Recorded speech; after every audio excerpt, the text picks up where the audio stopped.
39.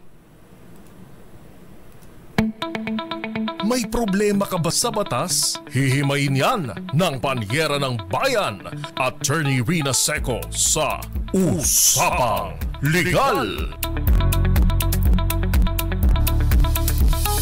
Usapang Legal. Usapang Legal. Magandang gabi Pilipinas, ito pa ang programang Usapang Legal kasama si Attorney Rina Seco para sa DZRH. Una sa Pilipinas, una sa Pilipino. Usapang Legal. Isang mabagyong gabi po sa inyong lahat. Kumusta po kayo? Sana po ay ligtas kayo dahil parang napakarami sa ating mga kababayan ang binabahasa ngayon.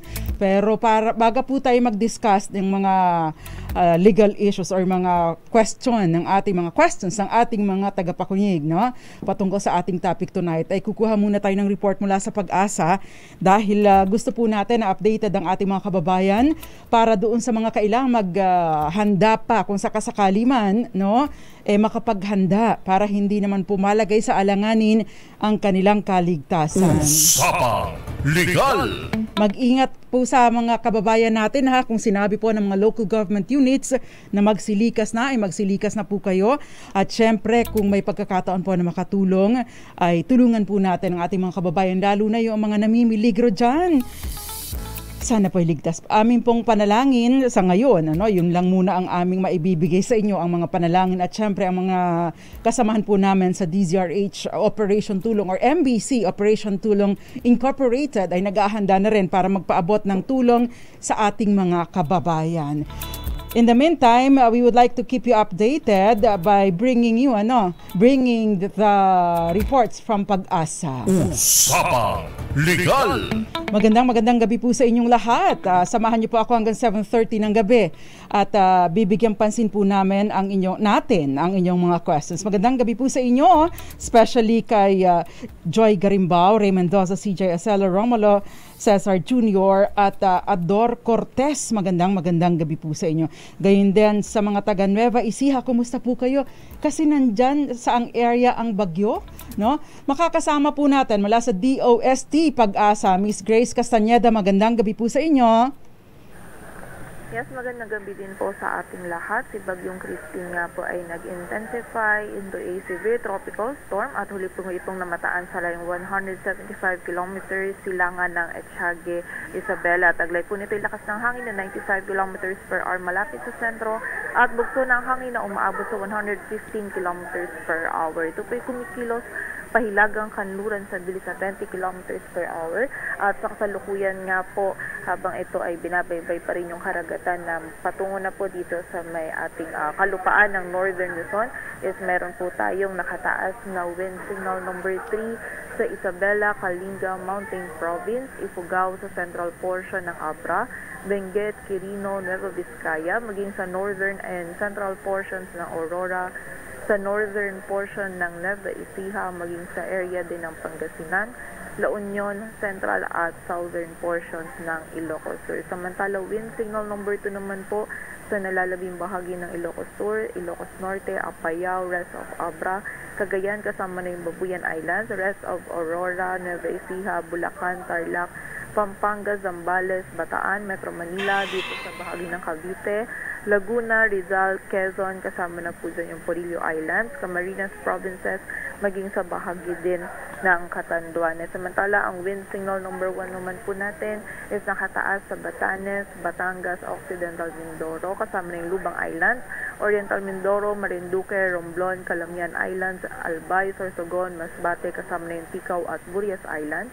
Maging sa bahagi din po ng Visayas, meron tayo nakataas pa rin na wind signal number 1 sa Aklan, Capiz, Antique, kasama na yung Caluya Islands, Iloilo, Guimaras, northern portion ng Negros Occidental at Negros Oriental, northern and central portions ng Cebu, kasama na yung Bantayan at Camotes Islands, sa Bohol, Eastern Samar, Northern Samar, Samar, Leyte, Biliran at Southern Leyte. And also meron din po tayong nakataas na wind signal number 1 sa Dinagat Island, Surigao del Norte, kasama yung Siargao, Bukas Grande group of islands, kung saan yung mga areas na nabanggit nga po natin yan patuloy pa rin makakaranas ng mga malalakas po na hangin na dulot nga nitong ni Bagyong Christine. At mapapansin nga po natin kahit yung sentro ni Bagyong Christine is nandito po sa may sa karagatan malapit po sa area ng Northern Luzon, is dahil nga po malawak po yung sakop nito, is meron po tayong nakataas na wind signal number 1 hanggang sa ilang bahagi po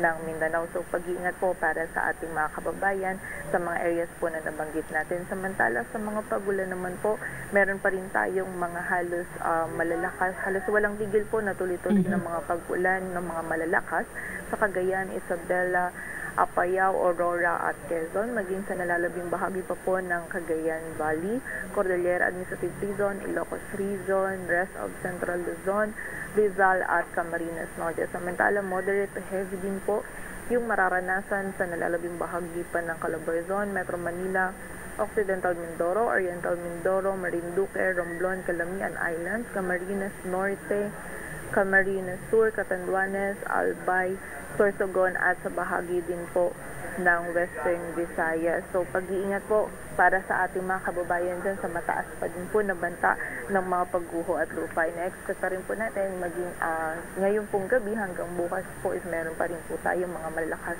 na pagulan na mararanasan na dulot nga po nito ni Bagyong Christine. Ma'am Grace, napakalawak nito, parang Luzon, Visayas at Mindanao ay sinakop ng Bagyong Christine.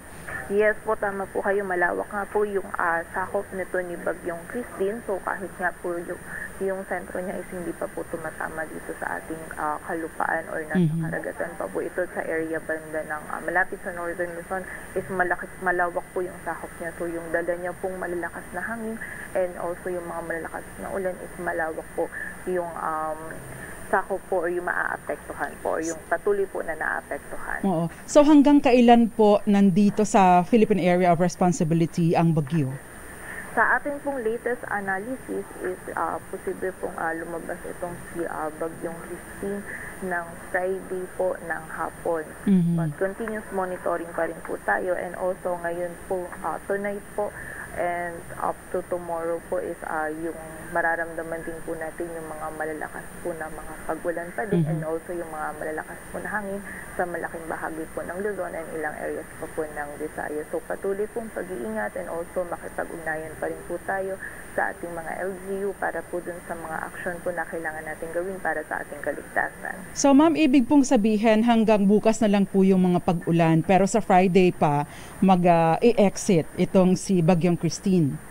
Sa latest analysis po natin, hanggang Friday meron po tayong mga pagulan. But tomorrow po, yung malalakas talaga po yung mga pagulan, yung mararanasan po yung mga pagulan natin. Then by Friday naman po, mostly yung nasa western section po ng Luzon is makakaranas pa din po sila ng mga moderate to heavy po na mga pagulan. Okay, thank you very much ma'am at maraming salamat po sa inyo. Alam ko wala pa kayong tulog sa pagmomonitor. Maraming salamat po sa inyo at ingat po kayo ma'am. Maraming salamat din po at mag-ingat po tayo. Usapang Legal.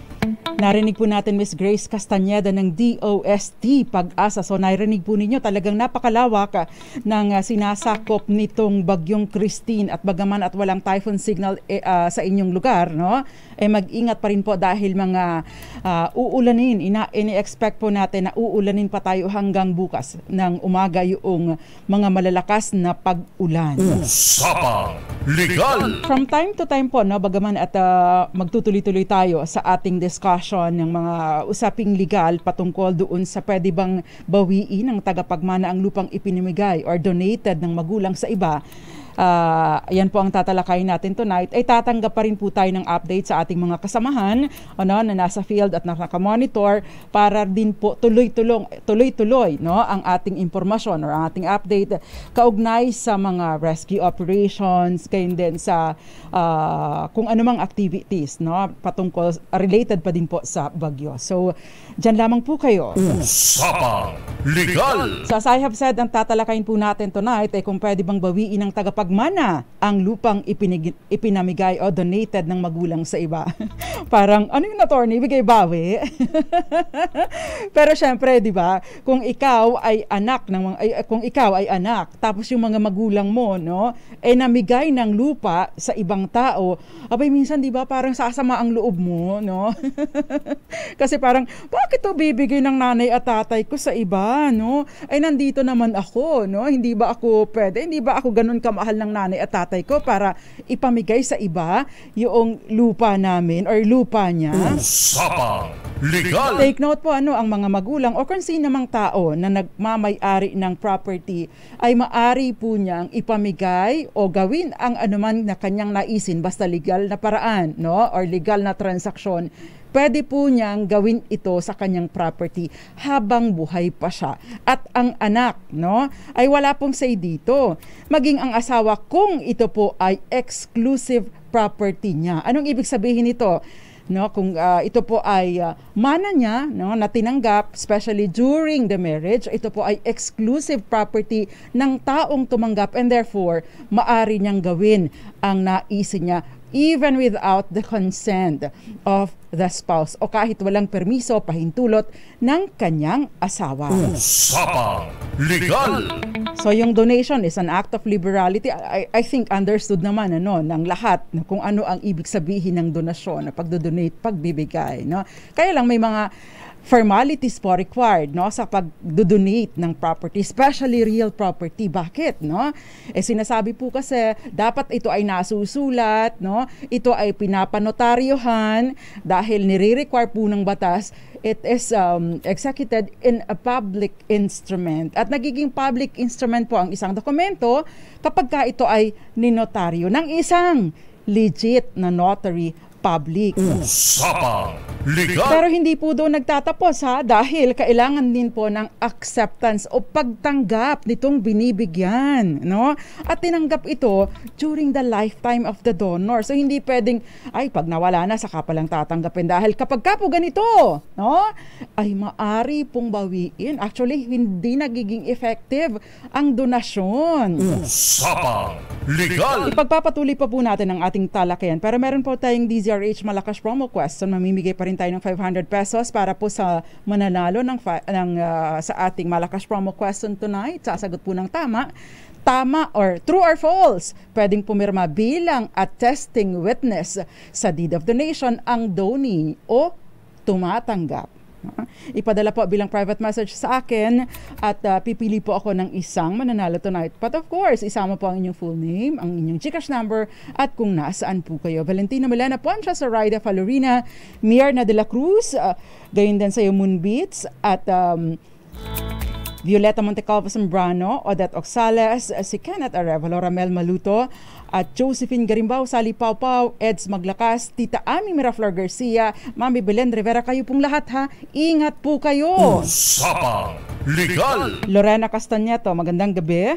Nanunood sa atin sa Binalonan, Pangasinan. Kumusta po dyan sa Pangasinan? Ratino Org, magandang gabi po sa inyo. At syempre yung mga taga-Aurora, lalong-lalo na may isang listener tayo doon. Ay marami tayong listeners doon, pero yung texter natin, si Nora Abordo, ay from time to time ay nakatuto po sa atin. Magandang gabi po sa inyong lahat at magbabalik pa po ang programang Usapang Legal kasama si Attorney Rina Seco. Ilan po munang mga paalala, dyan lamang po kayo. Kayo'y nakikinig sa Usapang Legal kasama si Attorney Rina Seco. Kasama si Attorney Rina Seco. Usapang Legal! Nagbabalik pa ang programa ang Usapang Legal. Kasama po ang nagsasalang panyera ng bayan na Attorney Rina Seco. Tinatalakay po natin ang tungkol doon sa donasyon. No? Pero again, meron po tayong mga reports manggagaling sa labas. So from time to time, i-accommodate po natin. Maganda po na updated tayo sa mga pangyayari, mga kaganapan sa especially ngayon, no, napaka-crucial po ng tamang impormasyon. Magandang gabi po sa inyo sa Lipapaw, gayon din sa iyo Ramel Maluto, at yung mga taga Bicol, kumusta nga po kayo? Bigyan nyo nga po kami ng feedback, kasi may mga areas na wala ng signal, sana po ay ligtas kayo. Si Estela Nunez, nanonood sa Nueva Ecija. Kumusta po ang San Jose, Nueva Ecija sa ngayon?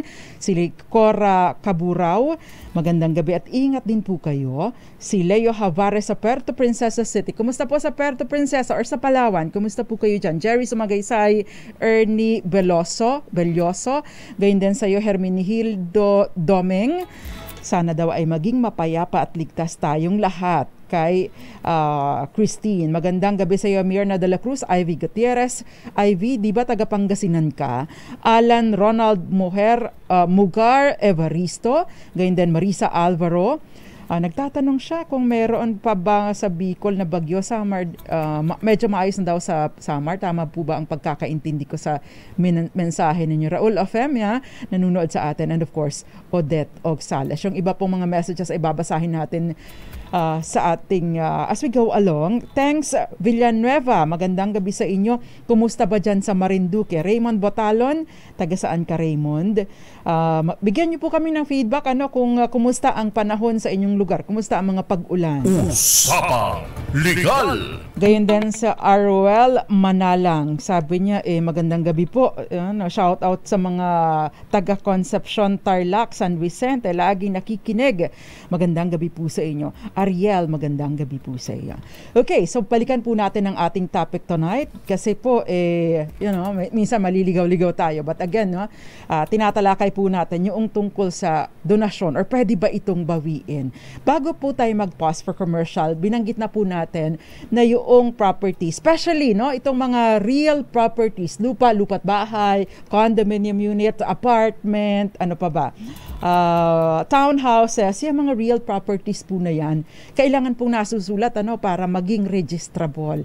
No, other than that, other than the registrability, para po sa validity, dahil kapareho po ng notarial will, ito pong dalawa kasing ito, ito po yung pinaka-stricto ang batas pagdating sa forma. Usapang Legal. Kasi meron po mga specific na requirements ang batas, although syempre mas tedious pa din yung paggawa ng notarial will. Pero dito po kasi sa donation, hindi siya magiging valid kung verbal donation lamang. At kahit pa meron na po kayong written donation, kung hindi po ito notarized, ay wala po itong visa. Therefore, kung ito ay ibinigay sa kapatid niyo, kahit pa ibinigay sa kung kanino mang tao, ibinigay na rin ang titulo, kopya ng titulo. Pero hindi sapat yung forma, yung deed of donation, either hindi siya notarized or hindi duly accepted, abay maaari pong bawiin ng anak o tagapagmana itong property na ibinigay sa ibang tao. Usapang Legal. Kaya yung mga bili na, yan, para sa ate mo yan, yung mga ganyan, inibigay ko yan sa iyo kapag ikaw ay nagtapsa or kapag ikaw ay nag-graduate, wala pong epekto yun, wala pong visa yun, hanggat hindi nasusulat, notarized and accepted. So yun po lagi ang tatandaan. Okay, so by the way, kahit pa po epektibo or valid ang donasyon, maari pa rin po itong mabawi kung ito ay revocable or merong ginawang kalokohan, merong ground itong donor o yung nagbigay para ito ay bawiin. Usapang Legal. Ayan. Ito pa rin, donation between spouses, specific po ang batas, bawal i-donate sa asawa o bawal magregalo sa asawa except yung mga moderate gifts. Anong ibig sabihin nito? During occasions, pa birthday, but of course, or anniversary, o kung gumagawa man kayo ng mga excuse para makapagregaluhan, monthsary, samantalang 20 years na kayong kasal, ay ang sweet, di ba? Pero kung ito po ay significant ang value, ay hindi po ito maaari, ipinagbabawal po ito ng batas unless of course ito ay significant ka ang value, pero nothing compared sa iyong yaman, wala pong problema yun. Usapang Legal. But again, yung mga properties, no, na nirerehistro, syempre kailangan po ang proper documentation. Kung pera, madaling upuslit, di ba? Pero ang requirement po ng batas, kapag ka nasa 5,000 ang halaga, dapat ay nasusulat. Otherwise, pwedeng bawiin. Usapang Legal. Okay, ang tanong, pwede bang bawiin ang donasyon kung nananatili pa rin ang title sa pangalan ng donor o nagbigay, no? Hindi po, no? Hindi po ibig sabihin na hindi pa nalilipat basta properly documented, duly notarized, and of course accepted by the donee or tinanggap by the donee. Ito po ay documented din, ha? Dokumentado din ang pagtanggap either doon sa parehong deed of donation o kaya in a separate instrument. Basta yan po ay nandyan. At bagaman at hindi pa naililipat ang title sa pangalan ng pinagbigyan, yun po ay tawag doon, valid na yung perfected na yung donation at hindi mababawi just because hindi pa nalilipat ang title ng property. Usapang Legal. So kahit 50 years na po yan, kahit 50 years na po yan sa pagkakabigay at hindi pa rin naililipat, ay wala pong problema, no? Wala pong problema. Ang magiging problema nyo lang yung buwis. Bakit kanyo? Ay nire-require po kasi ng batas na mula doon sa pagdodonate ay meron lamang 30 araw para ito ay bayaran yung donor's tax. Ay sino ba ang nagbabayad ng donor's tax, no? As the phrase implies, ang nagbabayad po ng donor's tax ay ang nagbigay. Di ba? Para sa iba, ay ang saklap naman, ikaw na nga nagbigay, ikaw pang mababayad ng buwis. Usapang Legal. Although, no, hindi naman po porket ganun ang sinasabi ng batas ay hindi pwedeng ilipat ang obligasyon ng pagbabayad doon sa tumatanggap. Pwede po kasi na nakasaad doon sa inyong deed of donation na ikaw, donee, pinagbibigyan ko ng isang mansyon, no? Ay ikaw na ang bahala na magbayad ng donor's tax ng lahat ng mga bayarin para mailipat sa iyong pangalan ang registration ng property. Wala po yung problema. Usapang Legal. Ang mahalaga lamang po ito ay maisagawa sa natatakdang oras at ang itinatakda po ng batas ay within 30 days mula sa time ng donasyon. So kailan ba take effect ang donasyon? Mula sa pagkakatanggap, no? Yung petsa noong pagkakatanggap dahil doon po perfected yung donation. Ayan. Kaya kung ikaw ang tatanggap, alerto ka din, di ba? Usapang Legal. Kasi ikaw po ang kung ikaw ang recipient, ikaw ang talagang mayroong interest, no, na mailipat sa iyong pangalan ang title or registration ng property. Siyempre kapag ikaw ang yung nagbigay, parang, bahala ka na dyan. Ako pa ba naman ang mag-aasikaso para mailipat sa iyo ang title ng property? Binigyan na nga kita. Di ba? Usapang Legal. Okay, Aruel Manalang, sabi niya, lagi ako nakikinig at nanonood sa iyo, ma'am. Hindi kompletong pakikinig sa DZRH pag hindi ko naririnig. Thank you very much. Magandang taga saan po ba kayo?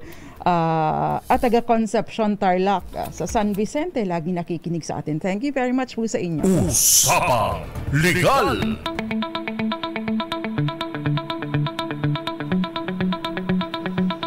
Sabi ni Ma'am Myrna de la Cruz, sabi niya, syempre, ipamigay na lamang sa mahal sa buhay. Nakakapamigay ka nga, syempre, kaya mong magbayad ng donor's tax. Pero minsan po, di ba, wala ka namang ibang pambayad, yun lang ang property mo or limitado lang. Minsan ang isang tao po kasi, bagaman at may properties, hindi naman liquid. Anong ibig sabihin ng hindi liquid? Wala siyang cash, no? Wala siyang pera, pero meron siyang mga properties. So, kailangan niyang magbenta ng property para ipambayad. Pero pwede po naman kasi, Ma'am Myrna, pwede po naman na ibigay mo yung obligasyon na yun. Halimbawa, ikaw, Ma'am Myrna, kung marami kang property, gusto mo ko regaluhan ng lupa, no? Pwede mong ipasa sa akin. O sige, Attorney Rina, bibigyan kita ng ng lupa, regalo ko sa iyo, pero ikaw na bahala mag-asikaso ng lahat. Pwede pong ganun. Usapang Legal. But of course, yun po ay hindi po kita kinakantsawan, mamir na example lang po yun. Sandy Tomol, magandang gabi sa Southern Leyte. Kumusta po ang panahon sa Southern Leyte? Kaya din sa'yo, Jason Abulencia, tahimik lang daw doon sa Dagupan City. Mabuti naman, wala na din daw ulan sa Benavista, Marinduque. Ay, salamat naman. Kasi pagka problema pag umulan tapos nagkaroon ng habagat or malakas ang hangin, mahirap din po. Sa'yo naman, Tina Poblete Salva, kamusta sa lugar ninyo? Itong si Raymond Botalon, gusto kong malaman kung nasaan siya. Sana po ay ligtas po kayo. At syempre, yung mga iba pang nanonood sa atin, ingat po ha. Lagi akong nagpapaalala ng ingat. Huwag po nating isiset aside ang ating kaligtasan. Ray Borilla Sr. at gayon din sa iyo, Ellen Santos, listening from Binmalay, Pangasinan. Signal number 3 daw sa kanila. Ma'am, ingat po kayo. Medyo malayo si ma'am. Mahaba ang biyahe papunta dyan eh. Henry Dolohan sa Botolan, Zambales. Ingat po kayo. Si Rolando Ducusin sa San Fernando, La Union. Rolly Sariana dyan sa Dagupan City, Pangasinan.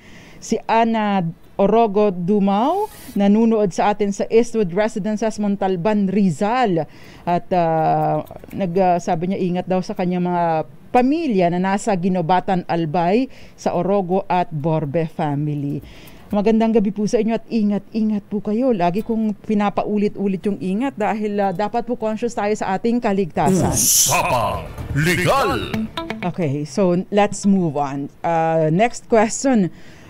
Paano kung ipinangako nasa isang anak ang property pero namatay, hindi naman nagawa ng dokumento? Kung ipinangako po sa isang anak at pangako lamang doon, di ba? Ang pangako po kasi talagang napapako eh.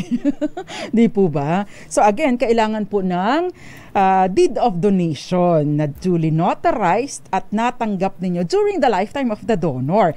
Ngayon, kung ipinangako lang sa inyo, wala po yung epekto. Pero ito pong property na ito ay magiging subject ng manahan ninyong mga tagapagmana. Usapang Legal. Yun nga lang, wala pong assurance na sa iyo mapupunta ang buo. Kasi kung halimbawa, yun pong property ninyo ay masyadong malaki compare doon sa mga iba pang maiiwan at kapag ka ibinigay sa iyo ng buo ito, mapiprejudice or maapektuhan naman yung mga karapatan ng mga co-heirs ninyo, mas maliit ang matatanggap ninyo kumpara doon sa ipinangako sa inyo.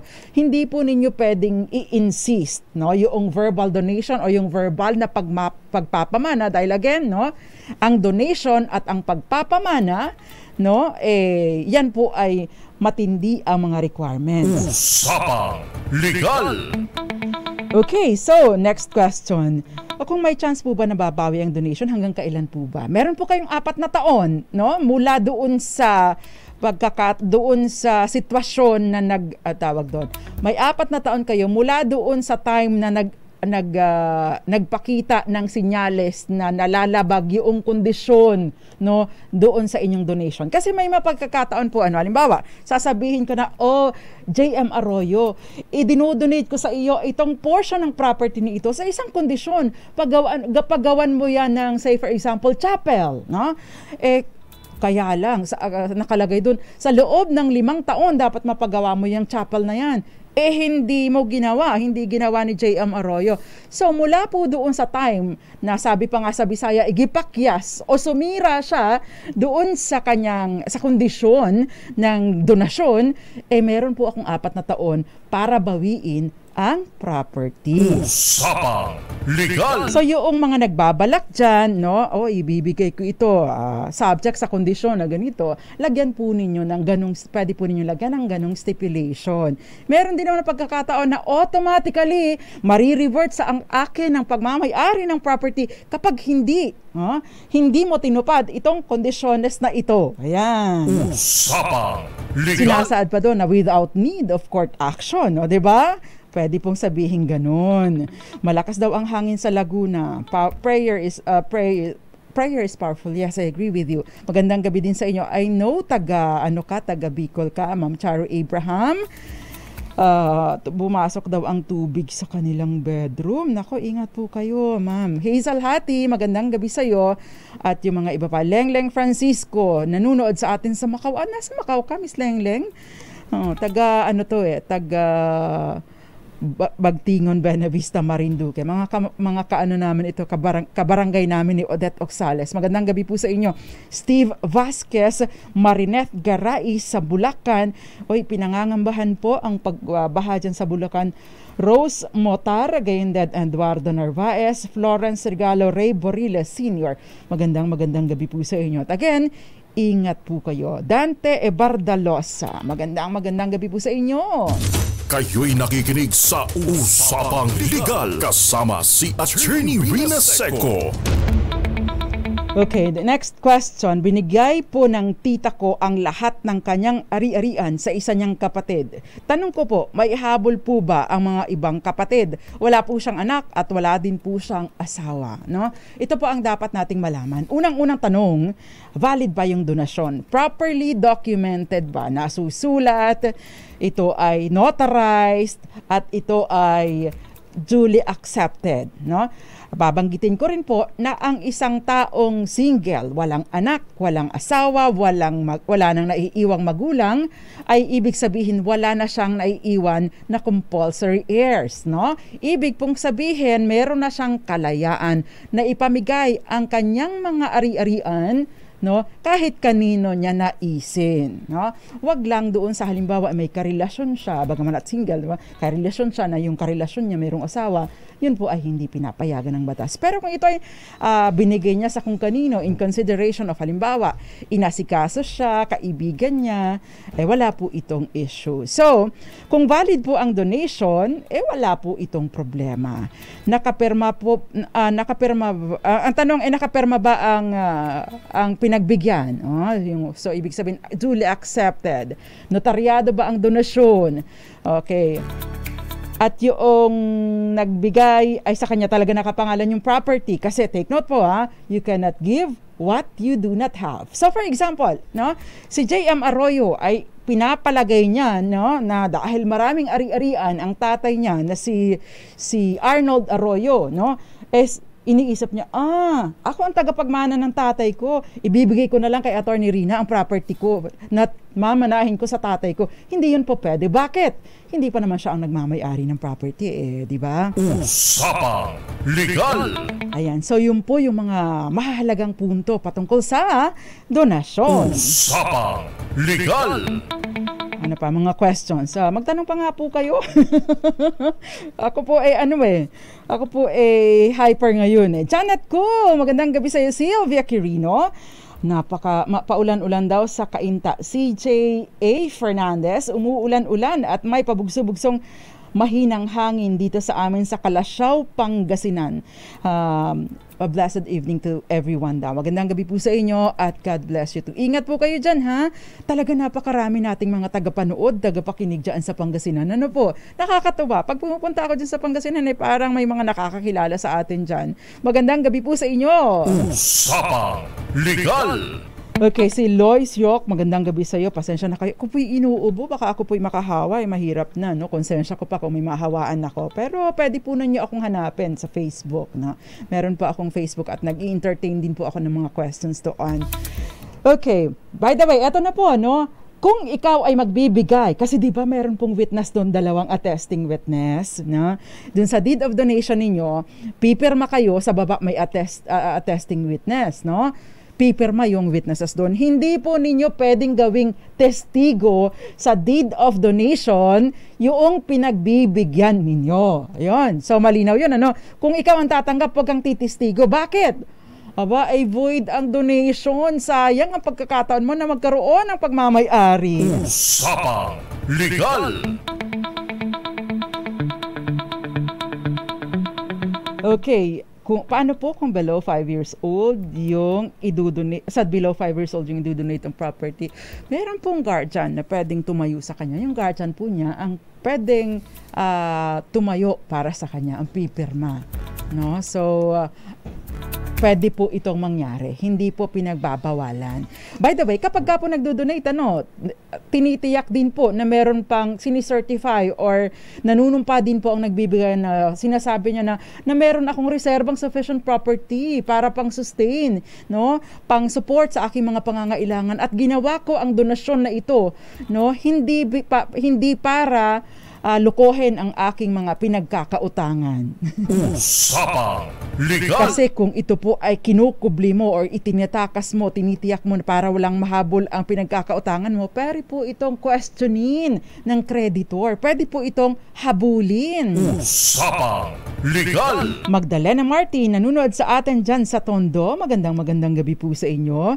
At syempre pa, ito po yung mga nanonood sa atin. Dennis Villanueva, watching from Malaysia. Ingat po kayo. Steve Vasquez, magandang gabi po. Yung mga nanonood sa atin sa DZRH News Television, babasahin ko rin po at para gusto ko kasing mabasa yung inyong mga messages at gusto ko ring mabanggit kayo. Gusto ko makumusta ang inyong sitwasyon dyan. Odette Oxalas, Marisa Alvaro, sabi niya, pabalik na daw pala siya sa Maynila. Nag-iisip siyang bumalik ng Nonoy Martinez Lomarda sa Zamboanga. Kumusta po sa Zamboanga? Si Ivy Gutierrez sa Tayug, Pangasinan ay wala na daw ulan. Teresita Agkawili, Marina de la Cruz. Okay. Si Marina de la Cruz, hindi na daw uso ang face mask. Oo nga po, kaya lang pagka wala pong uso-uso ang pagkakasakit tsaka hinihikain po kasi ako. Si Marisa Alvaro, yung lupa ng magulang ko, yung kapatid ko, ang asinangla. Ngayon po, patay na po yung kapatid ko. Wala po kaming perma. May pinsan pong interesado sa lupa ng magulang ko. Pwede po bang tubusin? Actually, pwede po ninyong tubusin, at ang pwede po ninyong gawin, wala na ang magulang mo. Buhay pa po ba ang mga magulang nyo? Yung magulang po ninyo, kung buhay pa, pwede pong ipatubos sa iba. Pero hindi po ibig sabihin na yung nagtubos na ang nagmamay-ari. No? Yung lamang pong tumubos ay nagkakaroon ng lien. O ibig sabihin may utang yung may-ari ng property doon sa tumubos. Pero hindi po nagiging tagapagmay-ari o hindi automatically nagiging may-ari yung tumubos doon sa property na tinubos. Usapang Legal! Okay, ang tanong sa ating DZRH Malakas promo question, true or false? Pwedeng pumirma bilang attesting witness sa deed of donation ang donee o ang recipient. Ipadala po bilang private message sa akin, DZRH Dos Compañeros Facebook page at together with your name, your Gcash number at kung nasaan po kayo at pipili po ako ng isang mananalo tonight. Magbabalik pa po ang programang Usapang Legal with Attorney Rina Seco. Ilan po muna mga paalala, dyan lamang po kayo. Kayo'y nakikinig sa Usapang Legal kasama si Attorney Rina Seco. Ang Usapang Legal kasama si Attorney Rina Seco. Usapang Legal! Nagbabalik pa ang Usapang Legal kasama ang nasasalang panyara ng bayan Attorney Rina Seco. Stay safe everyone. Stay safe Gael. Stay safe Raul Matias. Nanunood sa atin sa Pampanga. Glenda Fe Seco Agdigos. Nanunood din ang nanay mo, si Ate Luz Seco. Diyan sa Buena Vista, Marinduque. Hil Ocampo, diyan sa Tiaong Quezon. Kumusta po sa Quezon? Gayon din sa iyo Marilu Ancheta Mabala. Magandang gabi. Ilagay niyo po kung nasaan po kayo. Gusto kong malaman kung kumusta kayo. Valid po ba yung last will na hindi notaryado pero may sign ng antamark ng nag-last will?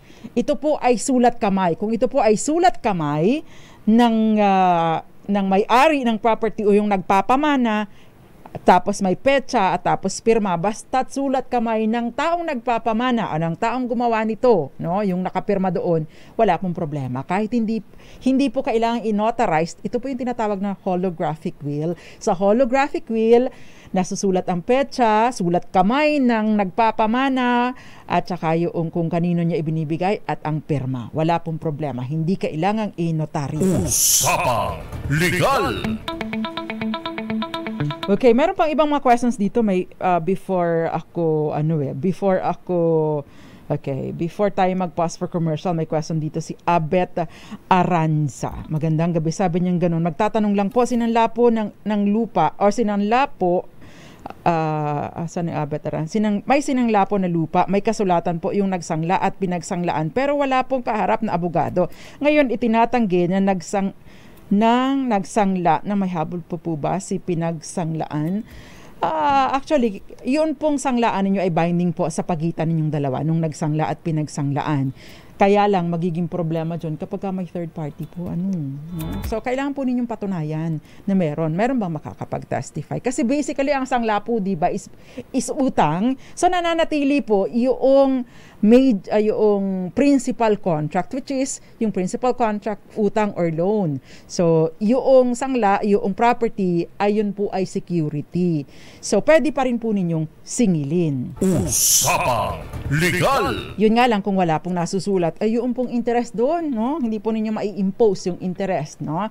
Na pagkasundan ninyo dahil nire-require po ng batas na written o nasusulat ang kasunduan pagdating sa interest. Meron pong question dito si Shiro, di ko pa nabasa Si Shiro, yung lupa po na nabili ko, nakapangalan po sa mama ko na byuda ngayon po. Patay na ang mother ko. Pero nakagawa po siya ng deed of donation para sa akin with signature ng mother ko. Sa attorney po yung gumawa. Ito po ba ay wala magiging problema at hanggang ilang taon po? Wala naman po magiging problema kung may deed of especially may deed of donation naman. Wala pong issue yun. Usapang Legal! By the way, ito po yung problema kapag meron tayong binili na property tapos ipinangalan po natin sa iba pero ang intention talaga natin ay sa atin ang property. Common problem ng mga OFWs. Bakit? Kasi kapag nasa ibang bansa, tinatamad na mag-execute ng SPA dahil syempre, nung araw, ang tawag doon, ipapa-consolarize or ipapa-red ribbon, no? Tapos ngayon, nung pinayagan na, except in some cases, for example, in Taiwan, hindi po signatory ng Apostille Convention, pero marami naman po mga bansa, yung ipapa-authenticate mo, paano ito? Papanotaryo, tapos ipapa-apostille at saka ipapadala dito sa Pilipinas. Pero dahil nga mabusisi, matrabaho, sasabihin, kapatid, no? Eto ang pera, bilhin mo yung property ng kapitbahay natin, no? Ipangalan mo muna sa'yo, no? Pero akin yan. Ang problema kapag nagkasapangan na or nagkalimutan na or hindi na asikaso ang dokumento, namatay yung kung kanino ipinangalan yung property. Tapos may interest si bayaw o si hipag. May interest ang mga anak, abay babahagi na. Kaya napakahalaga po na i-reflect ninyo yung totoong pangalan doon sa deed of sale at saka doon kapag inipinarehistro po ninyo. Usapang Legal! Si Ira Yumang ay nanunood habang nagluluto ng lugaw. Pahingi naman dyan. Sarap ng lugaw ngayon, mainit no? Pampainit ng sikmura. Nanunood dyan sa atin sa Kalumpit, Bulacan. Ay, ingat po kayo dahil ngayong gabi magla-landfall o lalakas pa, no? Yung bagyo, kaya ingat. O lalakas pa yung ulan, kaya mag-ingat po kayo. Okay? So, wag pong baliwalain ang mga announcements at ang mga paalala ng ating mga kababayan. Okay, may tanong po dito, sabi niya, attorney, may isa pong property ang lolo ko na binigay sa mama ko at sa kapatid niya. May deed of donation pero hindi agad na transfer yung title sa kanila. Ngayon, ibinibenta po ng tita sa mother ko yung portion na para sa kanya. Pwede po kaya na baguhin yung deed of donation para lalabas sa mother ko na lang binigay ang property para makaiwas sa penalty at para isang title na lang yung itatransfer. Patay na po ang lolo ko pero buhay pa ang lola ko. Okay. Mahirap yan kasi ang lalabas doon parang settlement, no? Palalabasin nyo nagkaroon ng settlement, but then kasama pa yung lola mo. So, malaking problema po ito. So, kailangan po ninyong i-reflect. So, pag-execute na lang kayo ng panibagong document. Wala po kayong lusot dito. Yun. Hindi po maaaring baguhin ang deed of donation. Kasi kung isasantabi po ang donation, settlement po would include your lola. No? Usapang Legal! kilala ko nga, nanay, bumili, nakapangalan sa anak niya, married na. May iba po kasi tinatago sa asawa. Di po ba? Ay, wag po ninyong gagawin. Mahihirapan po kayo kapag ka nagka-problema. Attorney Rina, allowed ba siblings bawiin donation ng tatay? Thanks and God bless. Kung si tatay ang nagbigay, si tatay lang ang pwedeng bumawi. Hindi po pwedeng bawiin ng kung sino man. So kung sinong namigay, yun po ang babawi dahil yun po naman ang may-ari. Okay. Ang bilis ng oras Usapang Legal. Nanunood sa atin sa Canada, si Gilbert Balubar. Sabi niya, may properties po ang aking uncle na nailipat ko sa aking pangalan dahil patay na po siya. Valid po ba ang donation sa iba kong kamag-anak? Paano po? Kung ganito po, kung siya ang may-ari, ito na lang, dahil marami pa dapat ng mga questions dun Juan Ariel Nadres, magandang gabi din po sa inyo. But anyway, so kung sino po ang may-ari, siya lang ang may karapatang mag-donate, maliban na lamang kung inauthorize na ang isang tao na i-donate ito. Pero I don't see the point kung bakit kailangan mo pang idaan sa ibang taong pag-donate. Ikaw na diretso, di ba? Pangalawa, kung ito ay valid ang donation, ito ay nasusulat, ito ay notarized and duly accepted during the lifetime noong nagbigay, valid po ang donasyon. Ayun. So dahil kulang po yung facts na binigay ninyo, Ginoong Gilbert Balubar, hindi ko po masasagot ng diretsahan, but you can message me. So you can send me your message at try ko pong sagutin pag may pagkakataon.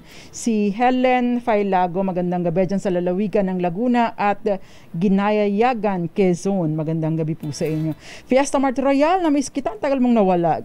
Gian Michael De Polonia, magandang gabi po sa inyo. Usapang Legal. Usapang Legal. Usapang Legal. Si Ma'am Nora Felix ay doon sa atin, doon nagsagot sa ating DZRH TV, doon pwede po ninyong ipadala bilang private message sana. Kaya lang late na kayo dahil sa tanong na true or false, malakas ba yun? True or false? Take 2. True or false, pwedeng pumirma bilang attesting witness sa deed of donation ang donee or recipient. The answer is, syempre, hindi pwede. False. So, tama po ang sagot. Actually, marami naman pong tumama ang sagot. Pero congratulations sa iyo, nanalo ka ng 500 pesos. Si Clint Chetro Fernandez ng Dagupan City, Pangasinan. Congratulations sa iyo.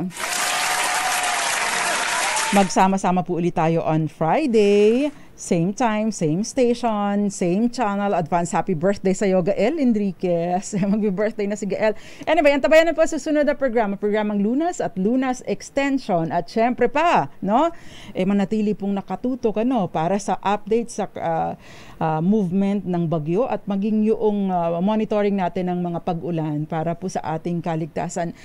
Bibilin ko po ulit sa inyo Paalala po muli, mag-ingat po tayong lahat and God bless us all. Nakasama ko po sa kabilang side, JM Arroyo. Ako po si Attorney Rina Seco para sa DZRH Usapang Legal, una sa Pilipinas, una sa Pilipino. Usapang Legal. Sumainyo ang mga dagdag kaalaman sa batas. Hatid ng Panyera ng Bayan. Attorney Rina Seco sa Usapang Legal.